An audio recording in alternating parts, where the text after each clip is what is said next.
Então quer dizer que você ajuda o pai aqui. Muito bem. Eu prefiro o show. No show é melhor? Ficar no show. É melhor, né? Produção de show, sofredor, né? E você começou a perceber que ele gostava de música logo? Ah, sim, sempre. Tem os vídeos aí, com o violão e a Alessa cantando. Gosta de violão? Uhum. E você? Prefiro o piano. É meio chato. Olha, Mas não revela, não. Vem cá, aí vocês me perguntam, Geraldo, você tá falando mistério desde o começo, que caminho que ela seguiu? E realmente é um caminho muito lindo e que vai surpreender. Geraldo, é veterinária? Não. É médica? Quase, né? Quase, né? Vou dizer que eu fiquei na dúvida entre duas profissões, né? Acabei optando pela que bateu um pouquinho mais forte no coração. Agora é o seguinte, bora sentar pra gente conversar. 21 anos depois, aqui estou eu agora, mas com a família Alvarenga unida. Lessa, você podia ser modelo, né? Poxa, agradeço. Podia ser mulher bonita, Obrigada. Mas ela não é modelo, não. Ela escolheu uma outra profissão, que na verdade nem é profissão, é uma coisa vocacional, eu acho que vai salvar muita alma, muita alma. E, José Alexandre, eu te ver, para mim também é uma emoção muito grande, porque na época orei muito por você, a gente vê hoje 21 anos se passou, a família tá unida, já foi demais com o pai de vocês, com o pai e com a mãe de vocês. Lessa, fala uma coisa, na questão do entendimento e do perdão. Quando que o entendimento e o perdão chegou depois dessa tragédia que aconteceu com vocês lá atrás?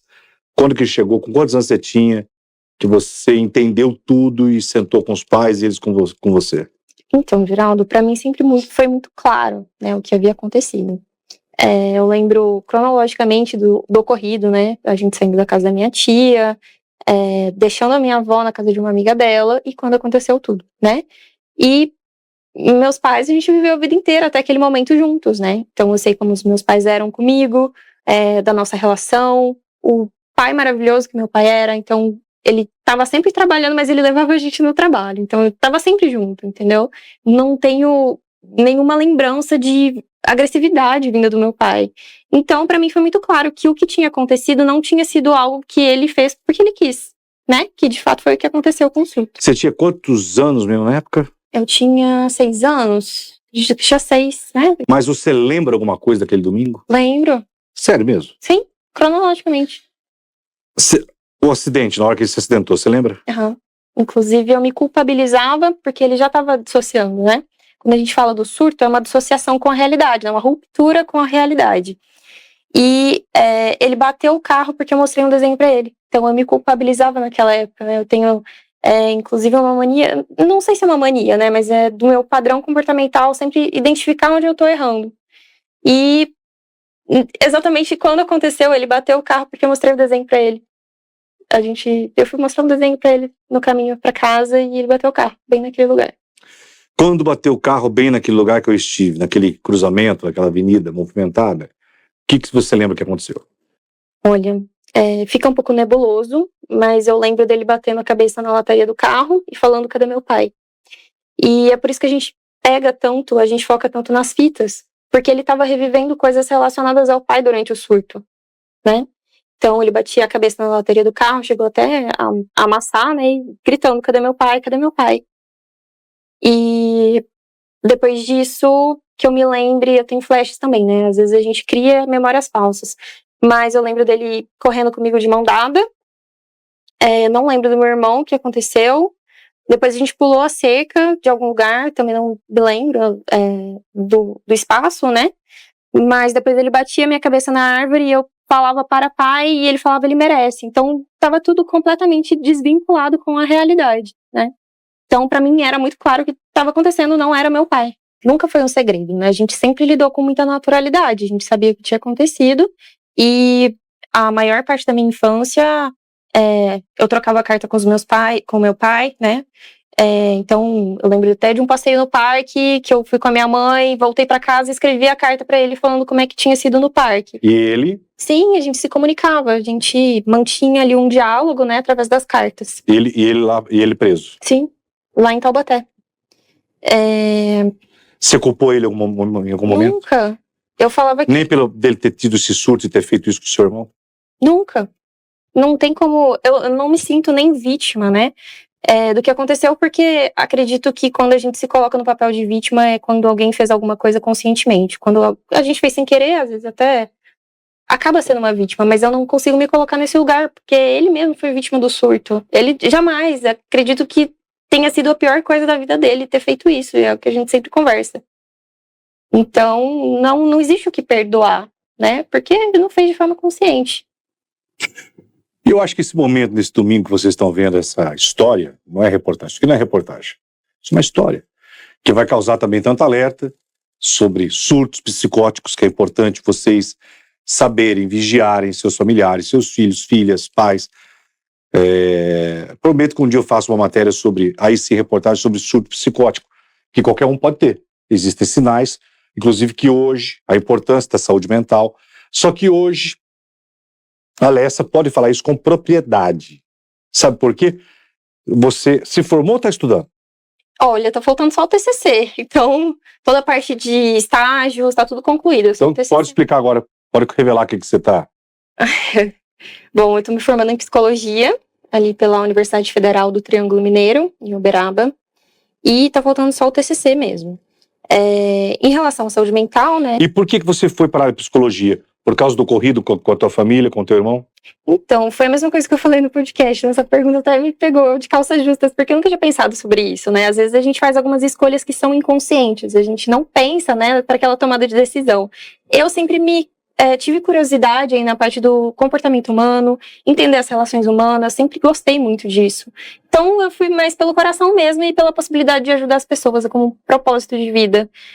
Para mim, não tem nada mais satisfatório do que agora eu estou trabalhando com recrutamento e seleção. Eu consegui fazer uma admissão e saber que aquele trabalho vai impactar de forma positiva na vida de alguém. Ou então, no caso da clínica, né? Eu passei ali nos estágios clínicos, nada era mais gratificante do que terminar a sessão vendo a evolução da minha paciente e me emocionando junto com ela de ver a evolução. Então, é como um propósito mesmo, é ver o meu trabalho tendo um impacto positivo e fazendo a pessoa evoluir na vida dela. Sabe que na época teu pai foi tido como criminoso, não como uma pessoa que teve como é portador de uma doença, você sabe, né? No caso, até nos laudos, né, a gente chegou até a separar os laudos, mas acredito que por conta do tempo não seja plausível de trazer nesse momento, né? Mas um dos CIDs implica na dissociação, né? Quando existe essa ruptura com a realidade, ela pode ser causada por diversos fatores, né? É algo multifatorial. No caso, pode ser por causa de esquizofrenia, por conta de drogas também. Foi uma das hipóteses diagnósticas, né, a princípio. Tem tudo isso no laudo. O dele não foi orgânico, né? No final, soube-se, acho que é o CID-44, F44. Ou seja, o surto que ele teve não foi por conta de alguma doença que ele tenha, algum transtorno mental que ele tenha. Foi um somatório de situações que aconteceram na vida dele e de hábitos, né, de privação de sono, com a correria que é essa questão de produção, vir à noite, a questão do luto mesmo, que a gente falou bastante das fitas, né? Então, ele reativou um luto que não foi elaborado. Quando a gente é criança e a gente passa pela perda de uma pessoa que era o alicerce da vida, você precisa que os adultos te ajudem a entender os seus sentimentos e a elaborar, né, conseguir lidar com esses sentimentos. E ele não teve nenhum tipo de suporte nesse sentido, ele teve que se fazer sozinho, né, que foi o que ele já falou um pouquinho com vocês. E nesse sentido, quando ele teve contato com a fita, foi aquele estopim para ele entrar no surto, né, inclusive no delírio dele, né, muito vinculado ali com a figura do pai. Que história, não? E um dos motivos, né, da gente ter pensado em trazer a história, depois de 21 anos, né, uma emissora chegou até nós para fazer a proposta aí dos 20 anos do ocorrido, né, e aí a gente começou a refletir sobre isso. A gente não quis dar seguimento para a emissora, a gente não confiava, a gente topou fazer com você justamente pelo histórico que a gente já tinha, né, da empatia que você teve com o nosso caso. E no caso, em 2020, aconteceu uma situação na minha faculdade. fui participar de um simpósio de psicologia forense. Sempre me interessei muito pela parte criminal, não pela conta dos meus pais, mas acho que todo mundo tem um pouquinho de curiosidade de entender o que se passa na cabeça de alguém que comete um crime. E aí o psicólogo que foi fazer a palestra, ele era um psicólogo de Ribeirão Preto, ele trouxe o caso como família Alvarenga. E eu tive um dos momentos mais impactantes, assim, em relação à minha história, né? Eu vi a minha história sendo contada por alguém que eu nunca mais imaginei que ia acontecer de uma forma deturpada, né? Então a gente nunca esclareceu o que tinha acontecido. Quando essa história veio até a gente, veio esse negócio de nunca falamos sobre isso, a gente nunca contou a nossa própria história. E aí que veio a ideia do podcast, de falar sobre isso, e que bom que a gente teve voz a partir de você. Então, e explicando um pouquinho mais sobre o que aconteceu no simpósio, né, ele falou do casal Alvarenga, e já comecei a ter uma crise de ansiedade. Eu nunca tinha tido uma crise de ansiedade até aquele momento. Então comecei a faltar ar, eu chorava compulsivamente. Eu morava em República, né, em Uberaba. As meninas foram me socorrer no quarto porque não sabia o que estava acontecendo. Eu soluçava e não tinha ar. E, basicamente, eu comecei a mandar mensagem pra ele que se ele continuasse falando, eu comecei a gravar a tela, né, eu iria processar porque ele estava falando sobre algo que ele não tinha ideia do que tinha acontecido. Basicamente, ele relacionou com uma tentativa de homicídio dos filhos. E não foi isso. Quando você fala de tentativa de homicídio, é algo que a pessoa tem que ter consciência do que ela está fazendo. Então, eu achei de grande falta de responsabilidade, né, depois ele veio conversar comigo, ele pediu desculpa de ter lidado com essa forma e chegou exatamente no ponto. Por que ele se pautou naquelas informações? Porque eram informações públicas. Pois é, a abertura que eu fiz da minha matéria, que você vai ver, sobre informações públicas. Sim, exatamente. E aí que veio isso de, inclusive na psicologia, uma das ferramentas para você lidar quando você é uma vítima de uma violência, de algo traumático, né? É você se apropriar da sua própria história. E a gente nunca tinha feito isso. Então, acabou sendo até um movimento terapêutico pra gente mesmo, né? Eu posso falar em meu nome, né? Isso foi um movimento terapêutico para eu conseguir lidar e falar, não tenho medo mais de ser eu mesma. Por muito tempo eu era uma pessoa muito tímida, sentava no fundo da sala, sempre tive muito problema. Você tem preconceito de ter o seu nome Alvarenga? Nunca, é o nome que eu uso. O grande problema, né, não é ser quem eu sou, e sim as histórias que foram contadas em cima, que não são verdades. E você, José, sofreu alguma coisa na escola, na época, com colegas, essa questão do que aconteceu? Nunca. Que bom. E hoje você faz o quê? Você ajuda o seu pai? Eu trabalho na parte de shows, né, na parte técnica do show. Trabalho aqui também no podcast. O que você faz? O que você ajuda? Nas câmeras. Ele fica como hold, faço, né? quase por todos. trás das câmeras. Tu faz tudo. Exploração de filho. Até suporte de conserto de computador ele faz. É verdade. Ele desmonta o computador, A remonta, gente não paga mais conserta. técnico.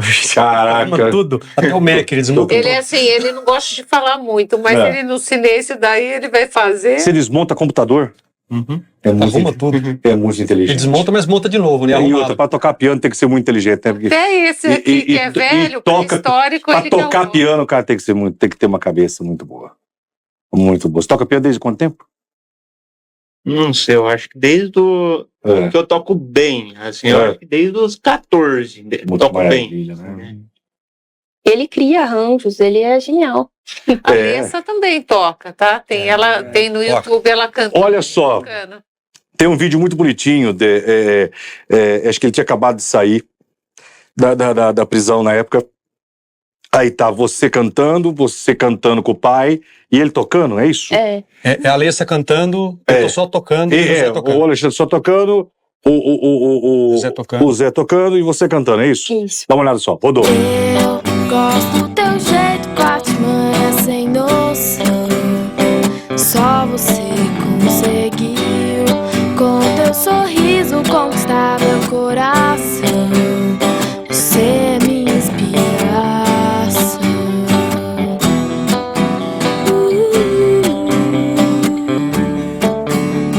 Foi você que me livrou da solidão. Seu jeito carinhoso despertou essa paixão. Você é a chave do meu coração. Oh, oh, do meu coração.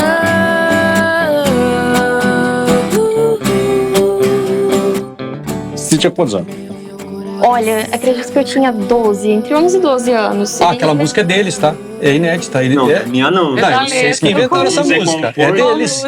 Não, mas Acho que ela fica com de quem que é a vergonha. música, filha? É dela. Ah, é dela. Olha lá. É só mesmo? Ela tem vergonha porque ela compôs, ela fica com Ai, que vergonha. musiquinha boba, né, de criança. É a letra. É. Mostra o seu jeito, o quê? Artimanha sem noção. Artimanha sem noção. Bom, era criança, né? Então, Antes de eu ir embora, o teu pai disse que sempre pede perdão a vocês, sempre. Ah, pediu perdão na época? Não, eu sempre peço. Para você ficou claro tudo que aconteceu com ele, a questão do perdão? Foi o que eu falei. Nunca pra mim teve uma necessidade dele me pedir perdão, porque sempre foi muito compreensível pra mim o que tinha acontecido. Então não tinha nenhum tipo de ressentimento, eu nunca culpabilizei meu pai, entendeu? Nem tua mãe? Não, de forma alguma. Minha mãe, ela entrou em estado de choque. No que passaram, que disseram que a tua mãe pegou você, levou pro bosque e agrediu você, bateu na cabeça. Mentira. Minha mãe entrou em estado de choque, eu nem lembro nela no cenário, né? Toda a agressão que aconteceu foi por conta do meu pai, do surto que ele entrou, né? Minha mãe, acredito que tenha entrado num estado de choque. Disseram que ela pegou a sua mão, levou até o bosque e batia a sua cabeça Não, foi meu pai. Eu lembro claramente. Inclusive porque eu falava, pai, para. E depois eu apaguei, né? Mas eu falava, para, pai, para. E ele falava, não, ele merece. Então, realmente, ele não tava... Não era ele. Não, ele tava completamente Não era ele. Não era dissociado da realidade. Então, pra mim, sempre foi muito claro o que tinha acontecido. Eu quero agradecer, Sara, quero agradecer você, Alexandre, de ter confiado depois de 21 anos, de ter me recebido. Espero que você tenha falado, tenha colocado para fora, o que você falou tenha colocado para fora, esclarecido muitas coisas. Realmente teve muita maldade na questão de imprensa na época. Que vocês sejam felizes, que vocês continuem sendo Obrigada. família, obrigado. Obrigada. que a união, que Deus Minha continue. felicidade tá aqui, ó. É. Tá aqui, nossa felicidade. E- Você proporcionou a vinda dela pra cá, ó. Ah, mas olha que- tinha, não. Obrigado. Tinha que bom. vir. Mata a saudade. Senão ia demorar mais uns meses aí pra ela vir pra cá. Nada, fica. E Bom. prometo fazer um dia uma matéria sobre surto psicótico para orientar o telespectador Isso e é orientar o Brasil. Que orientação também é, informação também importante. é cura. Eu quero Obrigado. que, agora eu vou finalizar, e eu vou finalizar com esse clipe dos Alvarengas, essa música, rapidamente, conta pro telespectador. Na como foi feito. tristeza e na alegria. Foi composta por quê? Porque eu compus, né, com auxílio da Sara. Ela chama Na Tristeza e na Alegria. A gente nunca falou publicamente o porquê, mas ela tem a ver com isso, do que nós passamos, né? Quando se casa é na alegria e na tristeza, certo? E a nossa música é o contrário, porque nós tivemos alegria, veio uma tristeza praticamente quase avassaladora, e nós encontramos de novo um caminho para a alegria. E essa música é baseada nisso. Então, ela é o contrário. Na tristeza e na alegria. Depois da tristeza, vamos buscar alegria. O seu contador de histórias do interior do estado de São Paulo, Campinas, o nome da música? Na tristeza e na alegria. Com vocês, Sara e Alexandre Alvarenga, na tristeza e na alegria. Até o nosso próximo encontro. Nos momentos mais difíceis que eu passei, sei que sofrias comigo, senti a mesma dor. Amor que é de verdade, tempestade não vai destruir. Casa que foi construída na rocha não vai cair. Mesmo sem a luz do dia, sem ver o sol, por uma fresta eu via, havia luz lá no final. Eu me agarrei à esperança com meus próprios